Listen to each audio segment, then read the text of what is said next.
Thank you for staying with us. This is still Morning Spring on Western Spring Television. All over the world, we've had dynasties. We've had several governments, family members, one handing over to another. We've seen it in the US. We've seen the George family. In Korea, for instance, we've seen the Kim, the family, the grandfather, the father, the son. So several dynasties like that.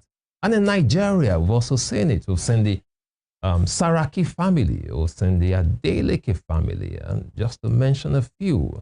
The question is, will this continue in Nigeria? Should it continue? Should political dynasty continue in Nigeria, considering the situation of things? Let's take a look at Lagos, for instance. What is going on?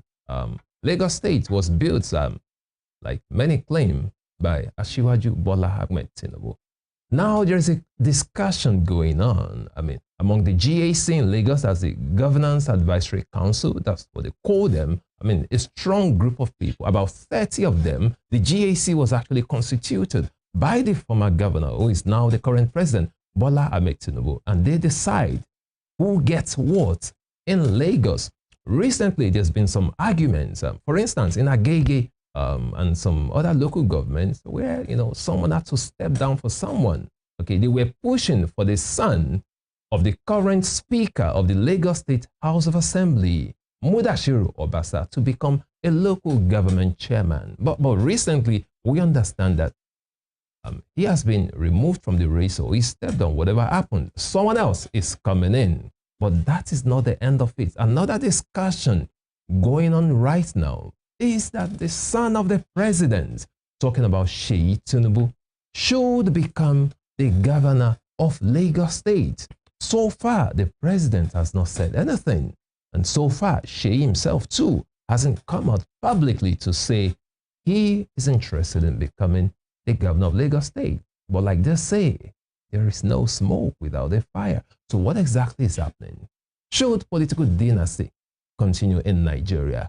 Are people actually voting, for these people because they've done so well? You want their family members, their cronies, their sons, their daughters, their in-laws to take over government? Or are the people being manipulated? And what options do the people have? Joining us on this conversation this morning, we still have our public affairs analyst, Ladiji Alabi. Thank you for joining us once again. Thank you for having me again. Absolutely. Now, Mr. Alabi, let us look at political dynasty. The case of Lagos, I want to start with the case of Lagos State. There's some conversations right now saying that, some people are touting, that Sheyi Tinubu should become the governor of Lagos State. And let's look at Sheyi Tinubu. Lagos State is a mega state, a state of having a population of over 20 million people. Why would you want Sheyi to be governor? Sheyi Tinubu is just 39 years old, okay? If he becomes governor in 2027, he's going to break the record, okay, as the youngest governor of Lagos. That record is currently being held by Babatunde Raji Fashola, who became governor in 2007 at the age of 43. Now people want Sheyi Tinubu to become governor. The question is why? Why should he become governor when his father, okay, is still eyeing second term in presidency? And another thing, before you respond, another thing is, what has Sheyi Tinubu done so far for him to qualify as governor of a mega state? So far, the only thing we know is that he's the CEO of, a media, an advertising company, one Lotsad Pro Media Limited, that's into, advertising. Nothing, one obscure organization, so to speak, as some people would say. So how does he qualify to become governor of Lagos State? And what's your opinion generally, talking about this dynasty of a thing? Well, let me first correct two impressions. First, Tinubu did not build Lagos. I said, like some people say, some people claim. I know, I'm trying to correct those people. Lagos State had the concentration of the colonialists. Lagos was formerly the capital of Nigeria. Google can help a lot of people. Check pictures of Lagos in 1923, 1960, 1945. Lagos has always had the attention. Don't forget the colonizers when they came. Lagos, because of the closeness to waters, to the ports, development was concentrated there. Lagos being a former capital territory of Nigeria, development was concentrated there. So Lagos has been built by successive people. Baba Alhaji Lateef Jakonde was part of people who built Lagos. So nobody should put the glory on a particular individual. That's the first impression I want to create. The second impression is that Sheyi Tinubu, like any other Nigerian, is qualified to contest, to vie for any political office. So far, the law of Nigeria allows it. You've made an example of the United States, the Kennedy family, the Bush family, even in North Korea, even though they are not practicing democracy. But you've seen where people, and you've seen in some African states too, where some sit-tight presidents, try to perpetuate themselves in power. When they are leaving, they put their children. But in a delicate democracy like ours, this dynasty or whatever, is it good for us? Even you mentioned the Adeleke family. Well, the elder brother, late Alhaji Isiaka Adetunji Adeleke, may the Lord rest his soul, was the first democratically elected governor in Osun State. And his younger brother coming later to become the governor. So, Sheyi Tinubu, like every other Nigerian, has the constitutional right to vie for any post, to contest for any position. But what he doesn't have, or what his father doesn't have, is imposing him on people. Telling others to step down for him. There is no constitutional right he does. If you, as an individual, as a Nigerian, choose to say, okay, I also want to contest, you have the right, constitutional right. The Constitution of the Federal Republic of Nigeria allows for you to do that. But people step down, for others. If you are stepping down of your own volition, no problem with that. But that they say it is because he's the son of Baba Sokbi, or because his dad is the president, so let him step down, and you must step down for him. Then that is ridiculous. That is not democracy. In a democracy, yes, there are different ways of getting your candidate. It can be by consensus, but by consensus, it must be an agreement of at least majority. All right. And if you are doing a primaries election, it must be like what INEC stipulated. INEC must have representative there, the security agencies. The majority of the representative of the party must say, okay, Daniel is our candidate. Sheyi Tinubu is our candidate, not so and so person. But the moment you are saying because the person is the child of Obasa, oh yeah, Daniel, step down for him. That's not democracy. But do you think that this dynasty issue, does it allow for, competitiveness, internal competition, in a democracy? Does it allow for democracy to really progress or to be successful in a nation like ours? I mean, talking about the meritocracy of primaries, I mean, party primaries now, does it have an influence it has on all of this? Well, if you want to look at the elements of a democratic state, then you will judge Nigeria not to be a democratic state. So they cannot coexist successively. It is not possible. If you look at elements, when they say a state is a democratic state, and you place that element side by side with what we run in Nigeria, the negative supersedes the positive. So you can call Nigeria a democratic state. Don't forget also, part of the things, in democracy, they will say the arms of government, the judiciary checks executive checks the judiciary, the assembly checks the executive. Can you boldly say the whatever we have now checks each other? No. We literally have a rubber stamp who care less. Don't forget, one of the National Assembly members said it. He said, if the president wants anything, we will approve it. I was telling people, I said, I have my fears. I have my fears. If this man says he wants to go for a third term, this National Assembly I'm looking at, they will approve of it. They will.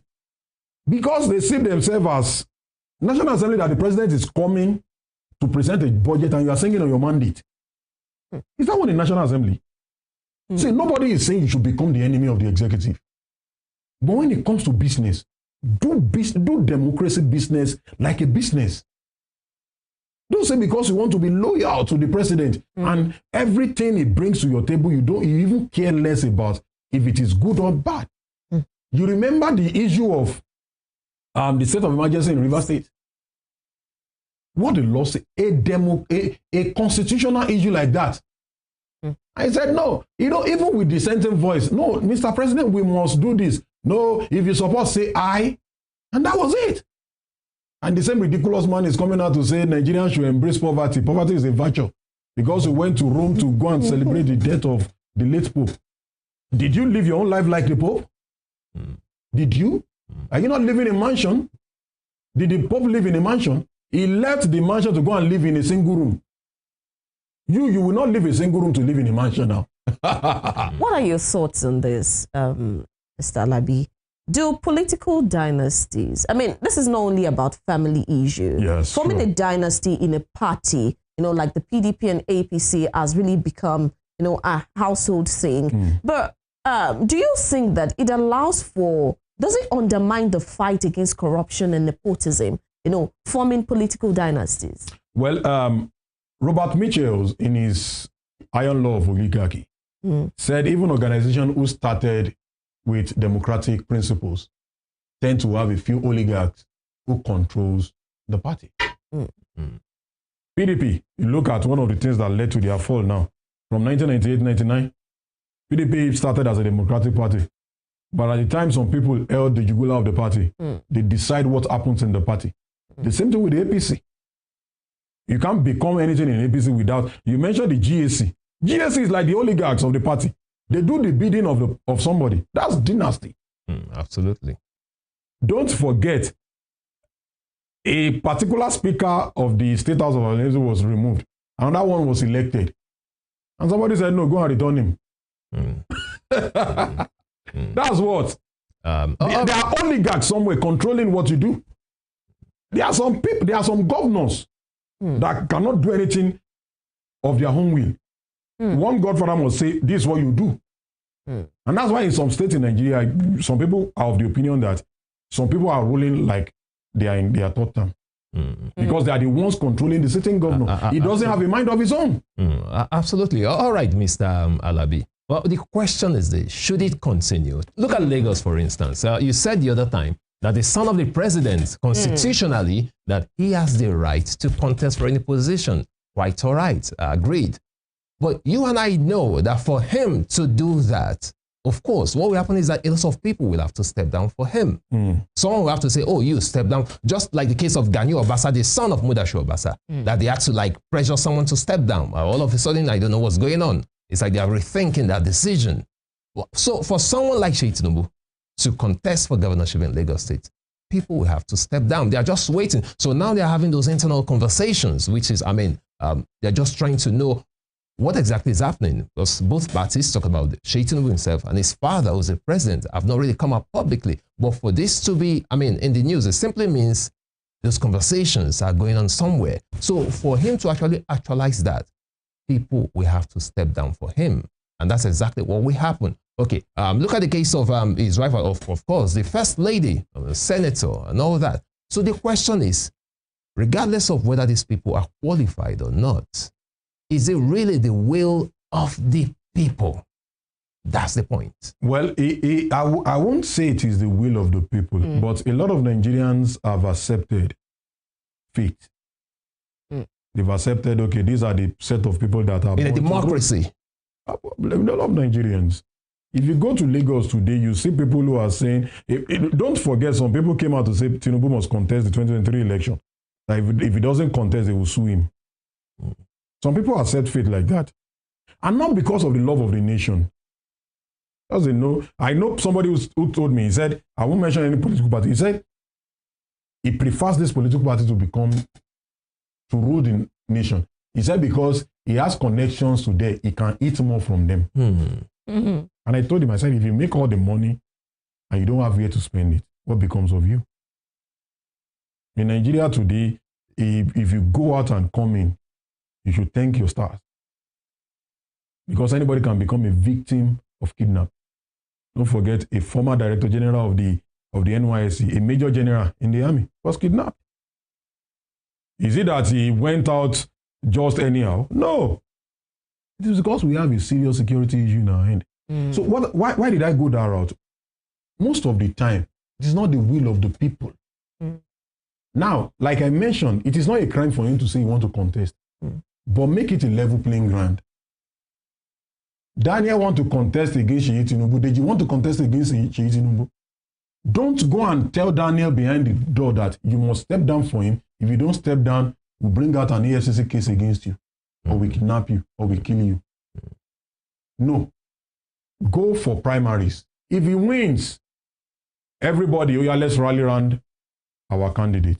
If Daniel wins, everybody, let's rally around our candidate. The moment you make it, it is a must contest. It is a must you step down for him, and that's not democracy. Even the Bush family you are mentioning, Hillary Clinton contested the primaries of a particular party in the United States. She couldn't get the ticket. The last time she contested an election, she lost. Nobody will say because your husband was formerly, the president, or you are formerly the Secretary of State, you must become the president by force. If the American people doesn't want you, they don't want you. Absolutely. If the British people doesn't want you, they don't want you. You don't force yourself on the people in a democracy. But is that not what we're seeing here? Of course, that is what we see. That is why a governor will tell you, a former governor will sit down and will tell you, I want somebody impeached, and 27 able-bodied men who cannot think for themselves will go and say, our leader said we should impeach him. Because many of them did not even have the money to buy form themselves now. That's why they sponsor themselves to the United Kingdom to go and have meetings. Absolutely. They can't think for themselves. This is what the leader has said. Nobody can look the face of the leader and say, sir, this route we are going is not for the benefit of the people. So far, they have good SUVs. So far, I posted a particular brand of car, about a week ago. And somebody said, Nigerian National Assembly member soon.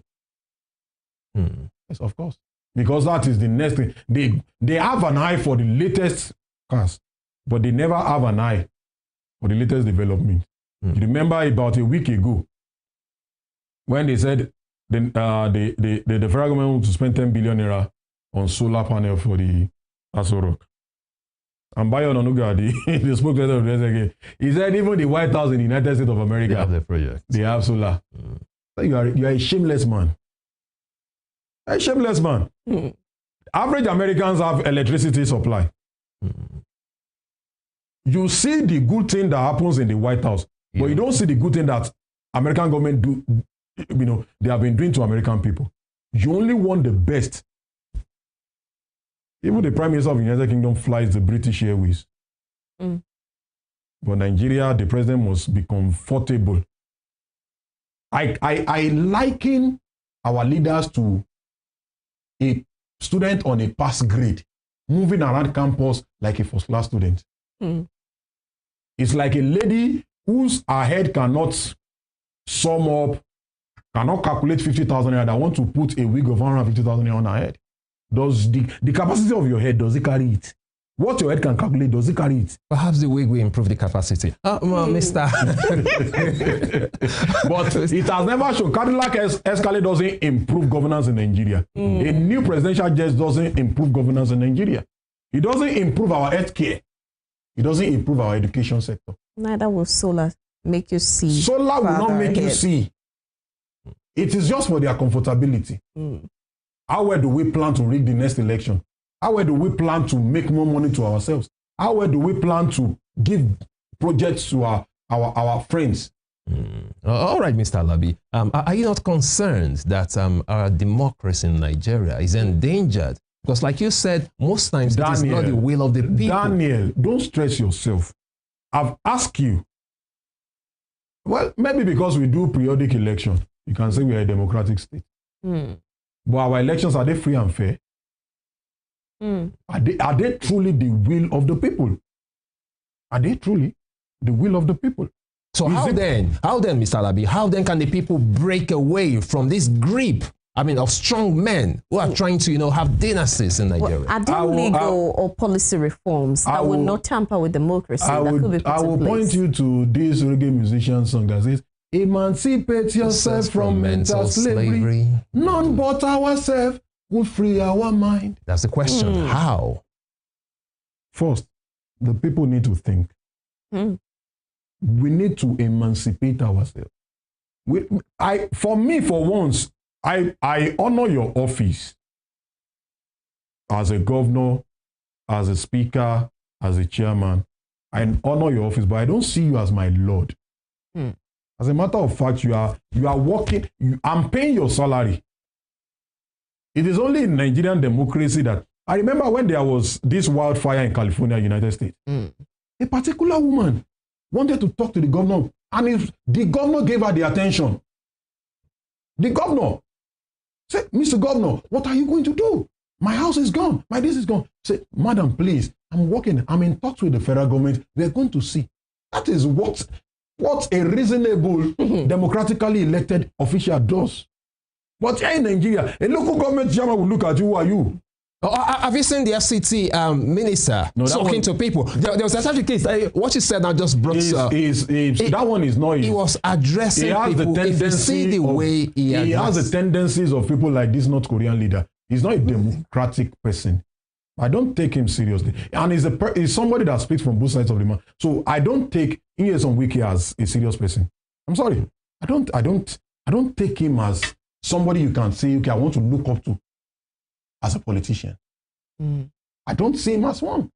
Wike will see you today, say something, tomorrow you say another thing. Most of the time, I don't know if he speaks under the influence of something.